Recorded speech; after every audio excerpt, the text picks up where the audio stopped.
Bonjour, bienvenue pour la quotidienne du 16 décembre. Au menu aujourd'hui, plus que quelques jours avant les fêtes, l'occasion de faire briller le sapin de Noël et de se diriger vers les marchés en ville. En plateau, on donnera la parole au président des associations des commerçants de la région. Ensuite, en sport, interview à distance avec Valentin Gauthier. Et enfin, en culture, on revient sur le Téléthon Suisse Gaming qui avait lieu début décembre avec des joueurs de la région, mais pas seulement. De ton côté, Alexandre, où est-ce que tu es exactement aujourd'hui? Quelles sont tes coordonnées exactes? Mon beau sapin, roi des forêts. Bah écoute, regarde, il y a plein de petits cabanons qui sont installés là en ville de Nyon. Je suis vers la place Bel-Air exactement.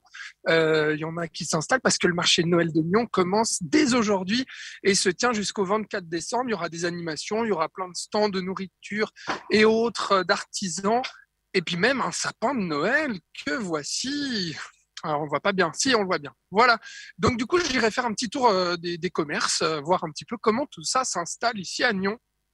On se réjouit, Alexandre, à tout à l'heure. Et oui, les fêtes se préparent, tant à Gland qu'à Rolle, mais aussi à Nyon. Justement, au plateau, Karine Tchafrani, je ne suis pas sûre de le réussir à dire juste à chaque fois. Bonjour, vous êtes la présidente de ces commerçants à Rolle. Vous avez pris vos fonctions en septembre. Avec nous aussi également à distance, Stéphane Feder, président du groupe de Gland. Bonjour, merci d'être à vous également par distance. Alors, avant de vous donner peut-être la parole sur ces commerces, j'aimerais savoir pour vous, Karina, cette période de Noël, qu'est-ce qu'elle représente?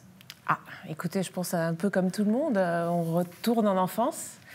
Donc la joie, l'innocence, la féerie, et puis la solidarité aussi. Ouais, alors des beaux mots, c'est vrai qu'on va pouvoir voir si ça se vérifie aussi auprès des commerçants. Stéphane Fenner, cette période de Noël, pour vous, qu'est-ce que ça représente?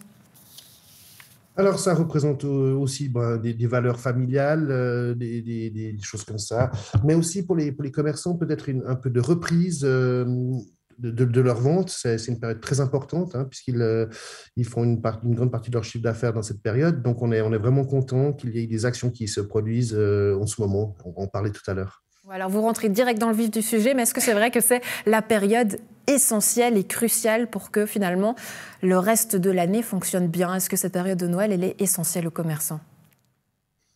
Oui, clairement, elle est essentielle, surtout dans ces 2 dernières années qu'on vient de traverser. C'est vraiment un peu particulier. Et comme je disais, c'est une partie de leur chiffre d'affaires qui se fait maintenant. Et donc, oui, clairement, c'est très, très important.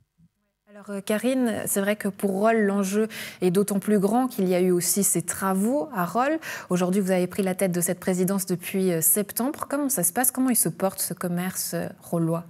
Écoutez, je pense qu'on est vraiment dans une avancée dynamique, avec beaucoup de choses qui se sont mises en place, une vraie envie. Alors effectivement, les 2 dernières années, avec la situation sanitaire, ça a été compliqué. On a dû reporter tous nos projets. Mais on voit une envie d'aller de l'avant, beaucoup de changements aussi. Et je pense, de façon globale, un vrai dynamisme. Ouais, alors l'objectif aujourd'hui pour le groupement rollois des entreprises et des commerçants, c'est quoi? On a souvent entendu dire dans la région, et Stéphane Fenner pourra peut-être nous le confirmer, que les commerçants manquaient de visibilité, qu'ils avaient besoin aussi des autorités pour leur donner de la place. Est-ce que c'est les mêmes besoins à Rolle?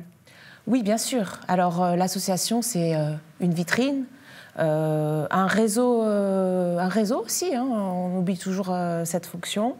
On se rencontre, on échange, on partage.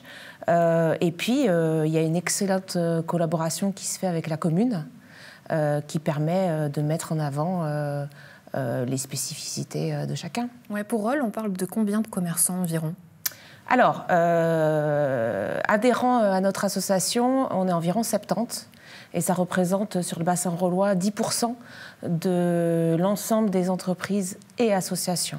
Donc finalement, c'est un panel qui est aussi très large en termes de variété, mais est-ce qu'on arrive à rallier tout le monde avec les mêmes besoins ou est-ce qu'on voit qu'il faut aussi adapter selon les commerces? Non, bien sûr, il faut adapter selon les commerces et c'est toute la difficulté de la tâche. Hein. L'idée, c'est pas de répondre spécifiquement à chaque souhait, mais par contre d'essayer d'essayer de trouver une harmonie. Donc, entreprise, commerçants, il y a quand même un grand écart qui se fait, mais de façon générale, c'est attirer le plus de monde possible, et surtout en ce moment. Ouais, Stéphane Fenner, c'est vrai que c'est des enjeux et puis des questions qu'on a souvent discutées ici à Gland, notamment aussi pour l'association économique de Gland et Région. Mais pour ces périodes de fête, on a entendu parler de réseautage. Est-ce que c'est aussi le moyen et plutôt le moment idéal pour créer encore plus de réseaux? Qu'est-ce qui se fait à Gland durant cette période?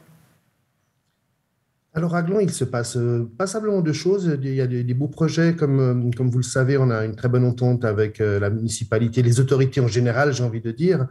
Et nous avons fait une demande, par exemple, d'ouverture nocturne pour les commerces, ce que nous avons obtenu. Donc, c'est une période à partir d'aujourd'hui jusqu'au 23 décembre où les magasins peuvent ouvrir jusqu'à 20 heures. Évidemment que nous avons conseillé aux divers commerçants de se mettre d'accord par quartier pour animer leur rue, parce que ça ne sert à rien qu'un magasin ouvre tout seul dans une rue et le lendemain, c'est un autre commerçant qui ouvre, c'est un peu triste. Et donc, nous avons conseillé 4 soirées très porteuses qui sont les jeudis, mardis et samedis. Et donc, il y a ça. Il y a la commune qui a ouvert un pop-up store, les Arcades, qui est une vitrine pour vraiment les micro-entreprises, les petits artisans, producteurs de la région où ils peuvent venir vendre leurs produits et services. Donc ça, c'est quelque chose de vraiment très, très sympathique qui se passe à la rue du Bourgeot. C'est quoi l'enjeu de ce pop-up store? Finalement, est-ce que c'est qu'une affaire de visibilité? Alors, c'est évidemment aussi pour créer un peu de chiffre d'affaires, évidemment, mais c'est aussi pour animer un quartier qui est un tout petit peu endormi avec le déménagement de la COP il y a quelques années. Et on voit que ça attire déjà d'autres commerces, qu'il se passe des choses. Alors, je ne suis pas dans le secret des dieux, mais je sais qu'il y a des signatures qui se font, des signatures de bail. Donc, c'est vraiment un coin, le vieux bourg, qui va renaître de ses cendres. En plus, il y a un projet urbaniste pour revitaliser ce quartier qui va devenir vraiment très, très beau et très sympathique, très accueillant pour la clientèle. Et puis on citera évidemment aussi le marché de Noël de Gland qui a lieu du 15 au 22 décembre. Stéphane Fenner, merci beaucoup d'avoir été avec nous et de très belles fêtes à vous. Je vous corrige, excusez-moi. Allez-y.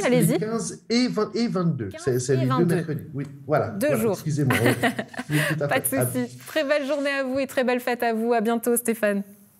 Karine, on a parlé de toutes ces manifestations et de toutes ces actions qui ont lieu aussi à Gland, à Nyon aussi. Alexandre nous en parlera et nous dira un petit mot d'ici quelques instants. Mais à Rolle, qu'est-ce qu'on peut faire? Alors, cette année, on a obtenu, grâce à la collaboration de la commune, de pouvoir décorer l'ensemble de la ville de façon uniforme. Donc ça, on est déjà très contents. Et puis, on va ouvrir nos commerces ce dimanche, donc 19 décembre. D'ailleurs, je vous remercie de l'excellente vitrine que vous nous offrez 3 jours avant. Et j'aimerais terminer sur un mot avec vous, parce que c'est vrai que vous avez pris vos fonctions début septembre, vous me disiez, j'ai l'âme d'une commerçante. C'est a priori pas du tout votre domaine, mais pourquoi? Qu'est-ce qui vous plaît? Et pourtant, c'est clairement mon domaine, donc c'est l'immobilier, c'est aller vers les gens. Ouais. Donc, c'est tout ce qui me plaît d'ailleurs dans ce métier-là. Donc, il y a une fonction d'engagement. Puis les 2 dernières années, on a pu voir au quotidien, avec sa situation sanitaire, peut-être d'autres valeurs émerger. Et puis voilà, cet engagement, c'est aussi une façon de se battre contre ce que je vois émerger et d'aller vers plus de douceur. Karine Chanfran, présidente du GREC. Mais ça va être dur, je vais prendre un cours de grec justement. Merci beaucoup d'avoir été avec nous, très belle journée à vous. À très bientôt. Alexandre, on te retrouve dans les rues nyonnaises. Où est-ce que tu en es? Tu as pu remplir ta petite hotte? Non, pas encore, justement, je vais à la rencontre des commerçants. Et puis, je vous entendais parler effectivement des horaires, des nocturnes. Alors, sachez qu'ici, au marché de Noël de Nyon, eh bien, les stands seront ouverts tous les jours en semaine de 16h à 22h. Le week-end, ce sera de 11h à 22h. Et puis, durant cette période des fêtes, à partir d'aujourd'hui, eh bien, les nocturnes à Nyon avec tous les commerces peuvent ouvrir aussi jusqu'à 20h. Et une dernière petite précision au moment où je me faufile ici dans cette place Bel-Air, eh bien, c'est que les bus à Nyon seront gratuits durant cette période. Alors, me voilà ici, donc, sur la place Bel-Air, un premier stand. Messieurs, dames, bonjour. Bonjour. Eh ben, ça fait plaisir. Vous êtes déjà prêts alors pour cette ouverture du marché de Noël? Qu'est-ce que vous proposez ici? Alors, on propose des t-shirts rock, c'est l'ancienne boutique Parano, mais on n'est pas encore prêt, on sera prêt à 16h. Bah, ça m'a l'air bien prêt. Il y a même le petit chien qui est prêt. Voilà. Salut Oscar. Eh ben, merci. Bon marché de Noël en tout cas. Voilà, dès 16h à retrouver ici pour des t-shirts rock. Merci messieurs, dames. Bonne journée. Ah oui, ah bah Vital est là d'ailleurs. Bonjour, bah Vital, on va se retrouver tout à l'heure. Hein, là, je fais un petit tour et puis ensuite on se retrouve pour parler un peu de ce marché Noël. Bon, on va se retrouver par ici. Voilà, à tout à l'heure. Super. Voilà, Vital Voleri qui est le porte-parole de la Cicnion qui organise ce marché de Noël ici, qui nous en dira un petit peu plus sur ce qu'on peut y trouver, les animations et autres. Là, je vois un stand. Bonjour monsieur. Bonjour. Alors, vous êtes déjà prêt ici dans ce stand? Presque. Hein. Qu'est-ce qu'il reste à faire? Alors moi, je vends des liqueurs et des cafés, spécialité italienne et aussi des panettone huile d'olive, vraiment artisanal. Hein. D'accord, voilà. Bon, bah, il a l'air prêt, votre stand, monsieur. Oui, presque. On va vous laisser continuer, alors. J'espère qu'il y en a des clientes. Hein. Exactement. Malgré ce froid, que des clients vont, comme moi, braver ce froid pour venir ici profiter du marché de Noël. Merci beaucoup, en tout cas, monsieur. Bonne journée. Merci à vous et bonne journée. Hein, et bonne fête. Oui, bonne fête à vous aussi, monsieur. Voilà, alors là, encore pas mal de stands, comme tu vois ici, Andrea, pas mal de stands fermés encore. Un stand de churros ici. Tu avais vu tout à l'heure, si je me mets un petit peu comme ça, tu aperçois au loin le sapin de Noël ici. Et puis, bonjour, madame. Bonjour. Alors, vous êtes prête pour ce marché de Noël? Qu'est-ce que vous vendez ici? Je vends des bijoux. C'est moi qui les confectionne à la main. Donc, ça va très bien. C'est mon premier marché de Noël. Donc, bonne expérience, j'espère, mais il fait très froid. Mais vous êtes bien équipé. J'ai amené un chauffage électrique, mais apparemment, on ne peut pas l'utiliser. Alors, c'est un peu dommage. Je ne sais pas comment je vais survivre jusqu'à ce soir. Bon, on va vous souhaiter bon courage alors. Voilà, bon, effectivement, il fait un petit peu froid. C'est vrai, Andrea, je ne vais pas démentir les propos de cette dame qui vend des bracelets. Ici, bonjour monsieur. Alors, on vend du chocolat chaud, je crois, c'est ça? Oui. Il est prêt, votre stand? Non. Votre stand, il est prêt? Non, très bien. J'espère. Alors là, vous êtes prêt à ouvrir? Vous faites quoi? Vous faites du chocolat chaud, du cacao? Qu'est-ce que vous proposez? Voilà, barre au chocolat et amande princesse. Ah, voilà aussi, effectivement, il y a des truffes. Et puis, il y a aussi un petit chien là-bas. Coucou. Voilà, il s'appelle comment? Achille. Ah ben voilà, salut Achille, super. Et puis voilà, ce beau sapin de Noël que tu vois ici maintenant, Andrea, toujours sur cette place Bel Air ici. Et puis là, j'ai l'impression que là, c'est le fameux stand de vin chaud, je pense. C'est ça? C'est le stand de vin chaud? Et oui, et ici aussi, mais entre autres, il y aura de vin chaud un peu partout dans le marché. Vous êtes prête, madame, pour ce marché de Noël? Alors, ici, quelques heures. Merci. Ah ben je vois, il y a tout qui fonctionne ici. Vous avez déjà les tonneaux, vous avez tout, vous êtes en train de préparer le vin, tout va bien. Bien. Santé alors. On aura du saumon, on aura la tortilla qui est déjà prête, des sacres de morue, des sticks de poulet, de la bière de vin chaud, du café, du thé, tout ce qu'il faut pour passer un super moment. Ah bah merci beaucoup et bonne fête et bon marché alors. Bon bah tu vois, à boire et à manger, il y a plein de choses ici dans ce marché de Noël. Et ben voilà, j'arrive gentiment à la fin de la place Bel Air. Encore des stands ici qui sont encore fermés puisque tout ouvre à 16h, je te le rappelle, ici à Nyon. Du coup, j'ai l'impression, Andrea, que tu as envie d'en savoir un petit peu plus sur ce marché, comment on l'organise, quelles seront les animations qui y seront proposées durant une semaine. Bah, tu as vu, j'ai croisé Vital Voleri tout à l'heure. Bah, je te propose qu'on marque une petite pause, que tu puisses parler sport et qu'ensuite on revienne ici à ce marché de Noël de Nyon. Tout à fait, Alexandre. On passe au sport et à la voile. Le navigateur de Mi, Valentin Gauthier, a décroché la 2e place de la Transat Jacques Vabre en double avec le Zurichois Simon Coster. La traversée du duo du Havre jusqu'en Martinique a duré 22 jours avant de se connecter par visioconférence. Je vous propose de revoir ces images à l'arrivée. il fallait pas stresser, dis donc. Alors, bravo les gars. Bravo à vous, Sophie. Bravo à vous, belle course. Hein. Bravo, joli. C'était une belle bagarre, les gars. Félicitations. Pour arriver deuxième.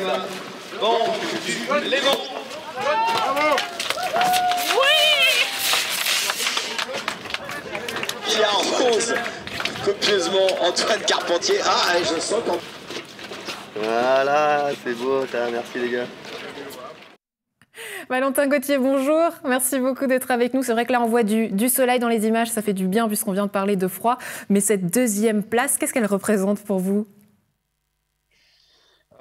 C'est un genre d'accomplissement, on va dire. Ça récompense un travail qu'on a commencé avec Simon il y a plus de 3 ans, qu'on a lancé la construction du bateau. Ça fait 3 ans qu'on a mis le bateau à l'eau, qu'on navigue, qu'on s'entraîne avec. Et ouais, cette deuxième place, elle tombe à point nommé quand même pour récompenser ce travail acharné qu'on fait depuis tout ce temps. Qu'est-ce qui manquait juste pour arriver juste devant ? Est-ce qu'il y a quand même un petit sentiment de frustration ou pas ? Je ne sais pas. Vous allez peut-être nous en parler d'ici quelques instants. Mais qu'est-ce qui manquait ? Il manque, c'est toujours une combinaison de petits facteurs. Il y a aucune frustration. On est vraiment très très content de notre course et de notre résultat. Après, Antoine Carpentier qui gagne la course, il a vraiment mené la course d'une main de maître. Il a pris la tête au large du Portugal, il l'a quasiment jamais lâché. On lui a disputé un petit peu avant les Canaries. Il y a peut-être une petite erreur tactique après le passage des Canaries qui fait qu'on perd un peu le contact avec Antoine et qu'on doit plutôt se rebattre avec le reste de la flotte plutôt qu'avec lui pour la victoire. Donc, c'est peut-être à ce moment-là que la course nous échappe. Mais bon, après, voilà, une deuxième place sur une course aussi mythique que la Transat Jacques Vabre, c'est un résultat qui n'avait jamais été fait par un équipage mixte en Suisse. Donc, on est plutôt content quand même. Oui, tout à fait. Je vous taquine un petit peu, Valentin Gauthier. Mais c'est vrai que cette course mythique, comme vous l'appelez, pourquoi ? Qu'est-ce qu'elle a de si spécial ?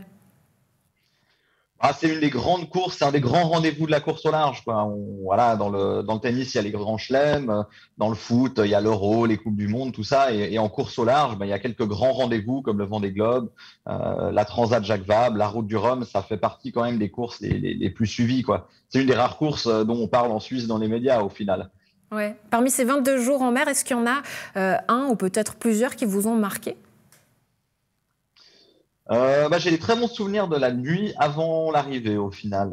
On se bataillait, ça faisait 2-3 jours qu'on se bataillait avec 3 autres bateaux pour les 2 places qui restaient sur le podium, puisqu'Antoine Carpentier avait quand même une petite avance qui semblait difficile à combler. Et la dernière nuit avant l'arrivée, on a vraiment tout donné pour défendre cette deuxième place qu'on avait chaudement, qu'on avait durement acquis dans les heures passées, quoi. Et ouais, on a eu pas mal de vent, le bateau allait vraiment fort et on n'a vraiment rien lâché jusqu'au bout. Et on a eu une arrivée au Rocher du Diamant, juste au sud-est de la Martinique, au lever du soleil, avec 25 nœuds de vent, le bateau qui faisait des surfs à plus de 20 nœuds, c'était extraordinaire. Ouais, alors un travail en équipe que vous avez préparé aussi longtemps avant même ces 22 jours, mais ce travail aussi en binôme qui s'est fait avec Simon Coster. Comment est-ce qu'on le prépare, le fait d'être à deux, finalement sur son voilier, un peu isolé de tout le monde, cette vie à deux, un peu de manière isolée, comment vous l'avez vécu ? On la vit assez bien au final, hein. Surtout que les semaines avant la course, il y a quand même énormément de contraintes. Alors, il y a beaucoup de stress lié à la préparation technique du bateau, beaucoup de sollicitations qui s'ajoutent et qui augmentent au fur et à mesure que la course approche, des contrôles de sécurité sur le bateau, des contrôles techniques pour vérifier que le bateau correspond à la catégorie dans laquelle on court, des sollicitations médiatiques qui commencent à arriver aussi juste avant la course, pas mal d'administratifs, de trucs à régler, beaucoup de mails, beaucoup de téléphones. Du coup, tout d'un coup, on se retrouve en mer avec plus rien d'autre à faire que faire du bateau, de la météo et se bagarrer avec les copains. En fait, au final, c'est un privilège, hein. On est déconnecté du monde quand même. On a une connexion Internet satellitaire, mais c'est très, très limité car les données coûtent vraiment cher. Donc, on fait très attention à pas trop se connecter. Donc, en fait, c'est dans le monde dans lequel on vit aujourd'hui, c'est un vrai luxe plus qu'autre chose, en fait. Ouais, un mot sur le futur pour vos prochains objectifs. Est-ce que ce sera toujours avec Simon Coster ? On a notamment entendu parler d'une académie pour les marins suisses. Qu'est-ce que c'est ? Alors, le futur, la saison 2022 va se décomposer un peu en deux parts. Il y a un gros travail qui va être fait pour l'objectif sportif qu'on a avec Simon depuis le début de ce projet qui est la Route du Rhum, qui arrivera en automne 2022. Et en parallèle, effectivement, on aimerait monter une académie pour les jeunes navigateurs suisses On a l'impression que les jeunes navigateurs suisses talentueux qui sont nombreux, quand ils veulent faire de la régate, on va dire plutôt inshore, ils ont largement de quoi faire et de quoi évoluer et d'aller vers une carrière professionnelle dans ce sens-là. Encore plus aujourd'hui avec l'annonce récente d'Alinghi qui va rejouer la Coupe de l'América. Et par contre, ceux qui veulent faire de la course au large, ils se retrouvent quand même souvent un peu livrés à eux-mêmes. Et voilà, avec Simon, on n'aimerait pallier à ça, mettre notre expérience et notre réseau en appui aux futurs navigateurs suisses pour justement pouvoir permettre de les encadrer et de faire, si ça marche bien, éclore toute une nouvelle génération de navigateurs au large suisse. Ouais, ça s'appellera donc l'Académie pour les marins suisses peut-être aussi, ou un autre nom ? On penche pour le moment, il y a beaucoup de débats, mais c'est l'Offshore Swiss Sailing Academy. Ça deviendra surtout une académie qui prendra le nom du sponsor qu'on est en train de rechercher pour nous aider à monter ce projet. Donc, avis aux intéressés, vous pouvez nous contacter, mais voilà. Le nom sera fixé à ce moment-là. Le message est passé, Valentin Gauthier. Merci beaucoup d'avoir été avec nous. Une très belle journée à vous. Merci, bonne fin de journée à vous. Et en bref, puisqu'on parle voile, les rumeurs qui couraient depuis quelques semaines ont été confirmées ce mardi. Alinghi participera bien à la 37e Coupe de l'América en 2024. Après ses victoires en 2003 et 2007, le challenger suisse soutenu par le milliardaire Ernesto Bertarelli s'associe avec Red Bull. Du sport, on passe à la culture et on s'intéresse au Téléthon Suisse Gaming. L'événement avait lieu en début décembre et chez nous, il a réuni plusieurs joueurs. On en recevra un tout à l'heure accompagné d'un ami aussi qui a participé manette à la main. Une première pour cette scène suisse romande. Le gaming, qu'est-ce que c'est? Qui sont ces jeunes? On en parle d'ici quelques instants, mais pour l'instant, on le découvre en images.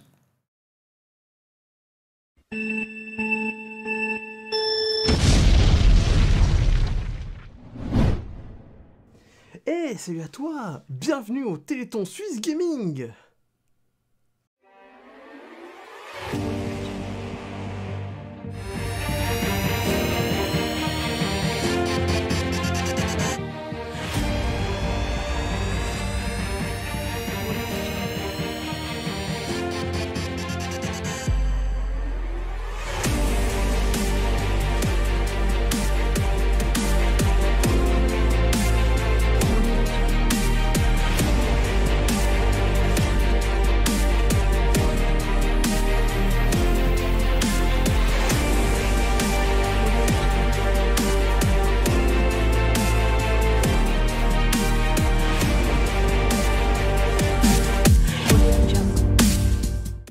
Avec nous sur le plateau, Gaëtan, Stélie, Antonin, Victor. Bonjour, merci beaucoup d'être avec nous. Alors Antonin, vous venez depuis le Valais, vous avez fait un petit bout de route. Et puis Gaëtan, vous habitez à Benien. C'est vous qui nous avez parlé de cette journée.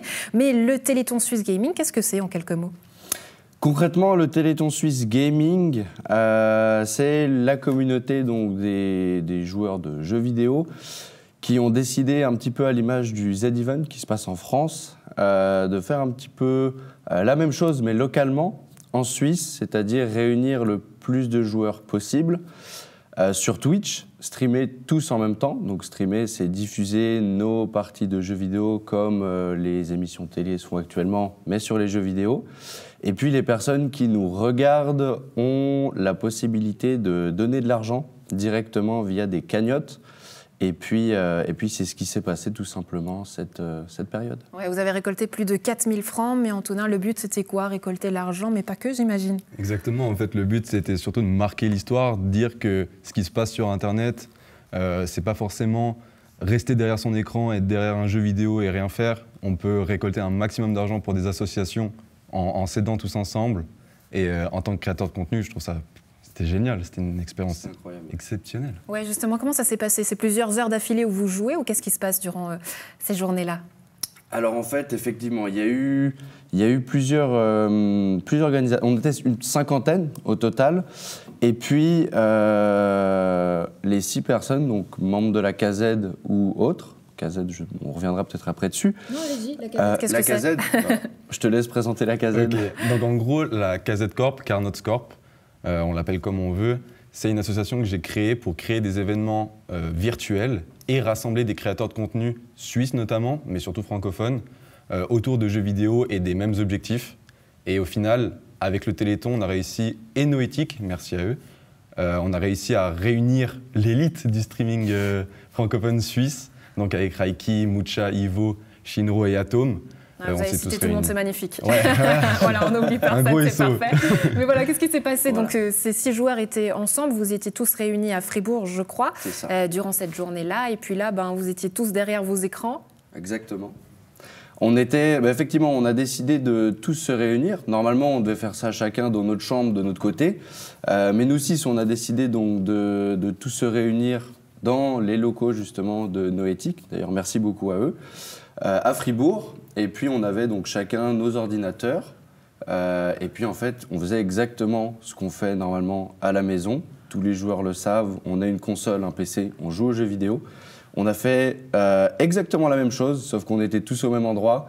Donc, il y avait des confettis, il y a des claques. D'ailleurs, j'ai encore des traces de bandes de cire qui m'ont collé sur mes jambes. Donc, le but, c'était quoi? Distraire les autres, c'est ça? C'est ça, exactement. Le but, c'était de vraiment s'amuser tous ensemble, divertir les personnes qui nous regardaient. Et puis, bien évidemment, puisque c'était quand même un event caritatif, leur demander de faire des dons, et puis ils faisaient des dons même sans qu'on leur demande. Je ne sais pas ce que vous en pensez, mais il y a quasiment presque, je ne sais pas, une prestation scénique, parce que non seulement vous jouez, mais vous devez être en interaction les uns les autres aussi, attirer les gens. Ça passe par quoi? Vraiment, tout simplement, c'est l'art du divertissement. On fait ça parce que ça nous amuse, on ne nous oblige pas à le faire. Vraiment, c'est cet aspect familial qu'on a tous ensemble. Ça attire les gens se disent mais il y a une super ambiance, alors pourquoi pas rester? Et le fait qu'ils restent, on les affilie et au final ça crée une certaine connexion entre les viewers, ceux qui nous regardent, et nous. Donc, c'est-à-dire qu'on peut assister à ces séances-là sans forcément jouer. Exactement. Exactement. Voilà. Alors on voit là des images de ces jeux vidéo, mais pour vous, Gaëtan, votre jeu à vous, votre domaine, votre dada, c'est quoi? Wow, ça c'est une bonne question. On me la pose souvent. D'ailleurs, toutes les personnes qui font du streaming, c'est la question principale. Quand on fait du streaming, on a un chat et on voit les personnes qui discutent avec nous. Et c'est vrai que la principale question qui ressort, c'est quel est ton jeu phare sur ta chaîne Twitch? Et pour être honnête, je pourrais donner aucune réponse directe à cette question. C'est trop dur de choisir, c'est ça? C'est trop dur. Vraiment, je fais de tout. Je discute énormément avec les personnes de mon chat. Je fais pas mal aussi de jeux d'horreur. C'est combien d'heures par jour, par semaine, pour qu'on ait une idée?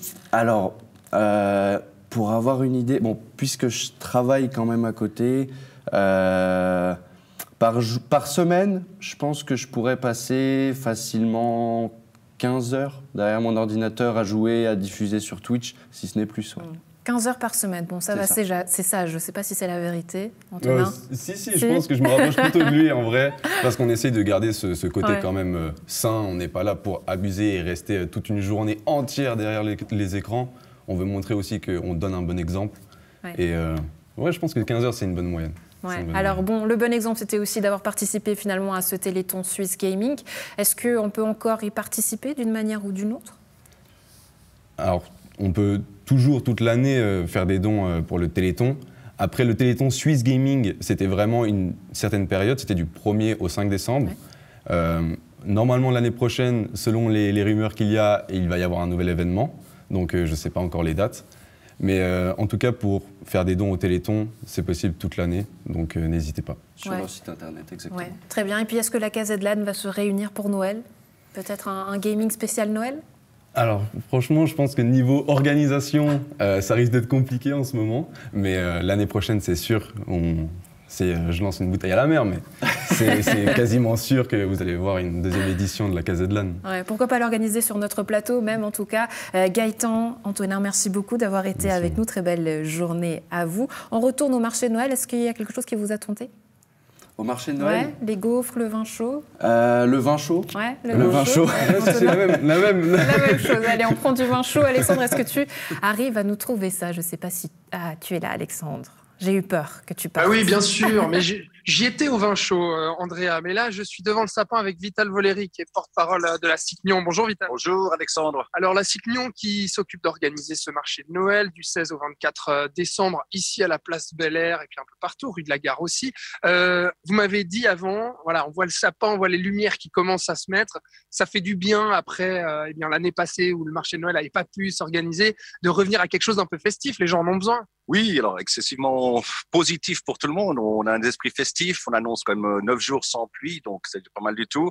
Il va faire un peu froid, mais on s'habille et puis on va faire la fête. Une fête qui sera quand même limitée dans certaines obligations en fait, que nous avons reçues de la part du canton de Vaud et de la municipalité de Nyon. Donc on va faire attention par rapport aux foules. Donc pour les animations, si on peut en parler maintenant, il y aura des animations, mais qui ne seront pas annoncées. Donc on va faire un peu comme certaines personnes, comme Macron par exemple. Surprise, il faut venir au marché de Noël et on verra sur quelle animation on tombe. Exactement, donc elles seront des animations mobiles principalement, donc les gens ne pourront pas se mettre en groupe. Mais on va se reculer parce qu'il y a un camion qui passe, et oui, tout s'installe ici. Les animations, quelles seront-elles quand même si on ne peut pas donner les jours, les horaires, on peut dire qu'est-ce qu'on va y retrouver comme animation à part ces stands ici? Alors, il y aura donc la fanfare de Nyon, qui est quand même en fait un phénomène que l'on veut toujours en fait pendant le marché de Nyon, ça c'est sûr. Il y aura Batouk, des Brésiliens, ça va un peu réchauffer un peu l'atmosphère, ils seront avec leurs gros tambours, ils vont avancer. Et puis il y aura également des magiciens qui vont faire des petits stand-up auprès des gens, mais en fait limité au niveau du temps et au niveau également en fait du contingentement entre les gens. Il y aura du cirque aussi? Il y aura également le cirque. Alors, je ne peux pas vous dire grand-chose parce que le cirque, c'est vraiment une grande surprise.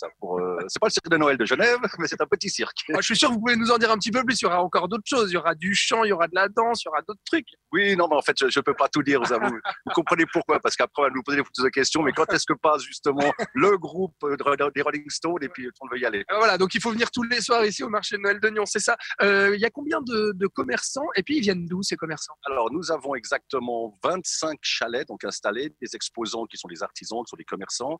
Ils viennent principalement de la région, d'accord. Nous avons quelques-uns en fait qui viennent également plutôt du canton de Vaud. Et puis nous avons également un grand chalet installé par donc le bar à wine devant chez eux, dans lequel on pourra y manger des fondus, des raclettes et pas mal de choses. Typiquement de chez nous. Vital, vous prenez de l'amaretto dans votre vin chaud ou pas? Non, la grappa. C'est italien, ouais. Très bien, voilà, Vital Voleri, merci beaucoup. On va boire un vin chaud alors. Super, allez, à très bientôt. Et bon marché de Noël. Merci beaucoup. Voilà Andrea, donc tu as noté, tu sais quand est-ce qu'il faut venir, tu sais ce que tu peux y voir, tu sais tout sur le marché de Noël de Nyon maintenant. Eh bien, il n'y a plus qu'à, Alexandre. Merci beaucoup de nous avoir fait cette petite visite. Tu étais bien trop impatient, en tout cas. Donc toi, finalement, tu es l'enfant qui veut vite déballer les cadeaux à Noël. Exactement. Bon, merci beaucoup, Alexandre, pour cette visite à la maison. Un plaisir d'avoir été en votre compagnie. On se retrouve à partir de lundi. Excellente suite de programmes sur Nyon Région Télévision.